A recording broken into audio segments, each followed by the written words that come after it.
Nima uchun Alloh taolo hamma mu'min bandalarini boy badavlat, sog' salomat, yegani oldida yemagani ketida qilib zo'r qilib qo'ymadi degan savol keladi kallaga. Axir al-akrom o'ta karamli ekan u.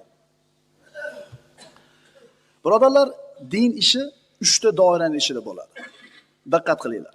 Birinchisi his qilinadigan ishlar. Ya'ni mana shu his qiladigan a'zolaringiz 5 tami? Shu jasadingiz bilan his qiladigan narsalar. Bu issiq sovuq, shirin achchiq, yumshoq qattiq, xushbo'y va badbo'y.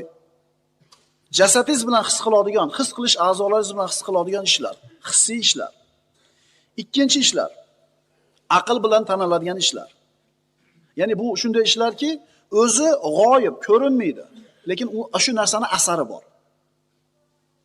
Masalan, inson shu asarlarga qarab turib aqlini ishlatadi, top bo'ladi. Ya'ni koinotni qaraydi, fikr qiladi, tadabbur qiladi, uni yaratgan zotni borligini taniydi. Shunaligan birinchi ish his qiladigan ishlarimiz, ikkinchisi aqlimiz bilan fikr qilib topa oladigan ishlar, uchinchisi bu shunday turdagi ishlarki, o'zi ham ko'rinmaydi. Asari ham yo'q. Uni qanaqa qilib olamiz?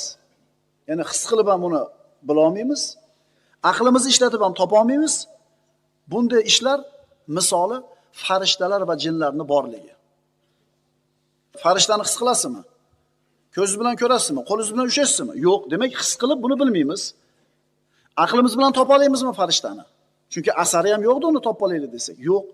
Endi bularda borligini qayerdan bilamiz desa, bizga kelgan sodiq xabarlarni qabul qilishimiz bilan, dinimizni yaxshi o'rganishlik bilan ularni bilib olamiz.